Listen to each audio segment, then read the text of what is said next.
Assalamualaikum warahmatullahi wabarakatuh. Kembali lagi bersama Pamangku Cermis yang akan menceritakan cerita-cerita misteri sebagai pengantar tidur untuk Anda tentunya, bagi pecinta dunia misteri. Pada kali ini saya akan menceritakan pengalaman misteri yang dialami oleh Yoga saat dia pernah mendapatkan guna-guna dari seseorang. Bagaimana keseruan ceritanya? Yuk kita dengarkan bersama-sama. Cerita ini berawal saat Yoga diajak oleh Nando sahabatnya untuk bekerja di toko servis HP miliknya di kota.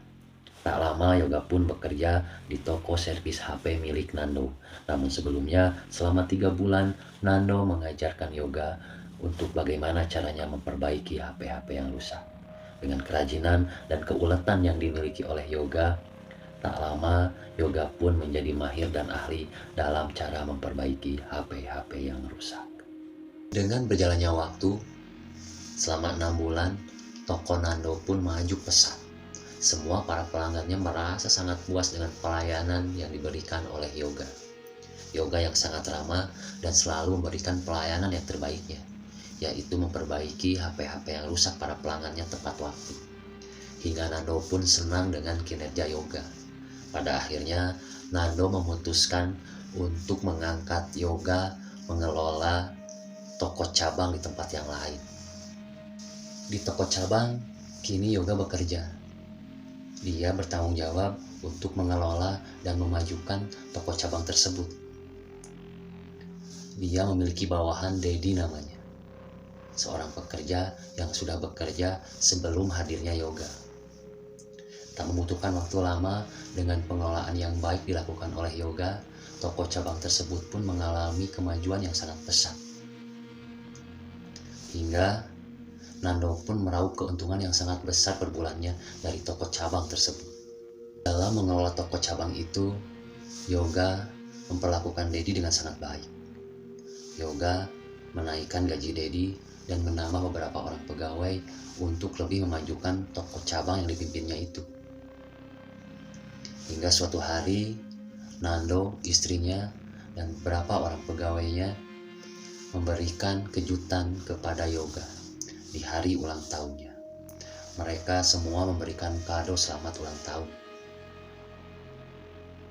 Namun sayang, setelah beberapa hari Yoga merayakan hari ulang tahunnya, dia pun tiba-tiba jatuh sakit. Siang hari, saat Yoga bekerja di toko, tiba-tiba dia merasakan demam yang tinggi. Dia pun pulang ke kontrakannya dan segera memanggil dokter untuk memeriksanya.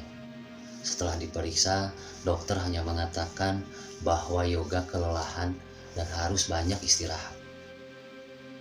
2 hari berlalu, Yoga pun masih terbaring di tempat tidurnya saat dijenguk oleh Dedi dan beberapa pegawai lainnya. Setelah dijenguk oleh Dedi, kini Yoga sering mengalami kejadian aneh. Setiap malamnya selepas Isya, dia selalu tertidur. Dan dalam tidurnya itu, dia bermimpi didatangi oleh ribuan anjing yang ingin menyerangnya. Bahkan, dia sering mengigau untuk melawan anjing-anjing tersebut. Dan kejadian itu terus terulang setiap harinya. Setelah seminggu kemudian, akhirnya Nando pun datang menjenguk Yoga setelah mendapat kabar dari Dedi. Melihat ketidakberdayaan Yoga, Nando pun membawa Yoga ke rumah sakit.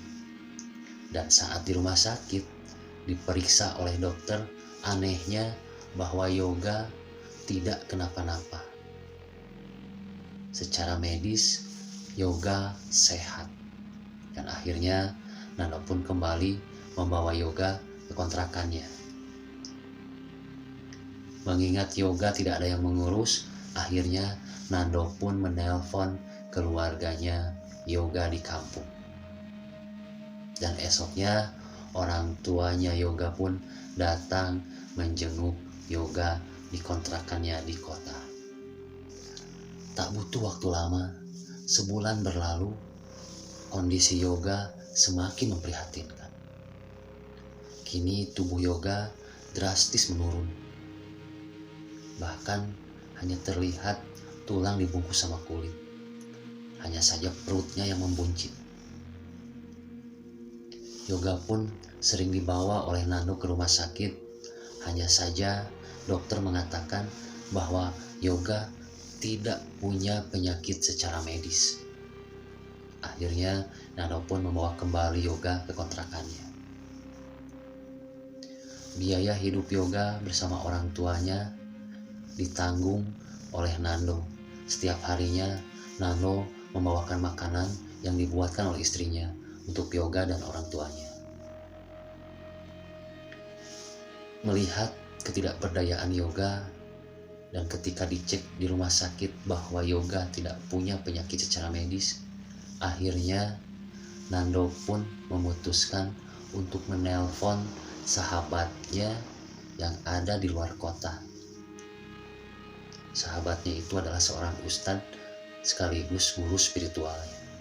Keesokan harinya, ustadz itu pun datang menemui Nando.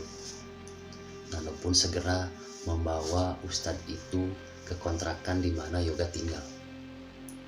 Dan tak lama saat ustadz itu menginjakkan kaki di kontrakan Yoga, segeralah ustadz itu membacakan doa-doa karena dia merasakan ada energi negatif di kontrakannya Yoga. Lalu ustadz itu mendekati Yoga dan menaruh tangannya di perut buncit Yoga dan menekannya. Dan tak lama setelah membacakan doa-doa, tangannya itu seperti meraih sesuatu. Dan benar saja, saat kepalan tangannya itu dibuka, diperlihatkan kepada Nando dan orang tuanya Yoga, terdapatlah benda-benda yang sering digunakan untuk mengguna-gunai orang.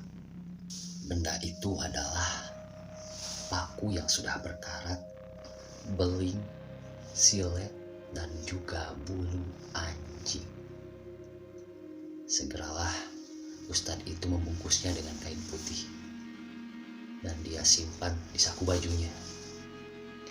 Dan tidak berhenti di situ saja, Yoga pun segera sadar. Namun tingkah Yoga seperti dirasuki oleh makhluk gaib.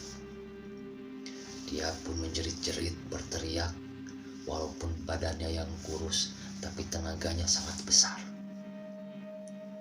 Dan dia mengatakan, "Ku aing rek dibawa ieu jelema. Ku aing rek dibawa ieu jelema." Mendengar kata-kata itu, ustadz pun segera melafalkan doa-doa, ayat-ayat suci, hingga pada akhirnya makhluk gaib itu yang merasuki Yoga kepanasan dan dia pun pergi begitu saja dari tubuh Yoga. Dan akhirnya Yoga pun tersadar, dan anehnya dengan secara tiba-tiba perut Yoga yang membuncit kini kempes kembali. Setelah itu ustadz pun segera keluar dari kontrakan Yoga. Dan setelah berada di depan kontrakan, dia melihat ada sebuah pot bunga. Lalu dia menggali tanah yang ada dalam pot bunga itu, dan terlihatlah sebuah bungkusan dari kain kafan. Dan saat dibuka di hadapan Nando dan orang tuanya Yoga, ternyata isi dari bungkusan kain kafan itu ternyata bendanya sama seperti yang didapatkan dari perutnya Yoga. Segeralah ustadz itu membakar benda-benda itu sekaligus berbicara kepada Nando dan kepada orang tuanya Yoga bahwa ketika saya membakar benda-benda ini, dengan otomatis benda-benda ini akan kembali pada orang yang menyuruhnya. Dan singkat cerita, Yoga pun dibawa sama orang tuanya kembali ke kampung halaman untuk masa penyembuhan. 2 bulan berlalu, kini Yoga sudah sehat seperti sedia kala. Kini dia memilih menjadi petani di kampungnya. Tak lama, dia pun kedatangan tamu, yaitu Nando dan Ustadz yang sudah menyembuhkan Yoga. Saat Nando bertemu dengan Yoga, dengan tiba-tiba Nando memeluk dan meminta maaf kepada Yoga. Karena selama itu Yoga telah diguna-gunai oleh istrinya Nando. Yoga pun terkaget dan bertanya-tanya, kenapa istrinya Nando sampai tega mengguna-gunai Yoga. Dan selama itu Yoga tidak pernah sekalipun mengganggu istrinya. Nando pun menjelaskan bahwa sekarang istrinya sedang tidak berdaya, sakit sama sakitnya seperti yang diderita oleh Yoga dulu. Dan istrinya mengakui bahwa dia telah mengguna-gunai Yoga. Makanan yang dikirimi oleh Nando selalu dikasih bulu-bulu anjing di dalamnya. Lalu bungkusan kain kafan itu istrinya perintahkan kepada Dedi untuk menanamnya di pot tanaman depan kontrakan Yoga. Dan kenapa istrinya melakukan itu? Selama Yoga mengelola toko cabang yang dimiliki oleh Nando, istrinya sudah tidak bisa lagi mengambil uang hasil dari toko cabang itu yang digunakan istrinya untuk berpoya-poya.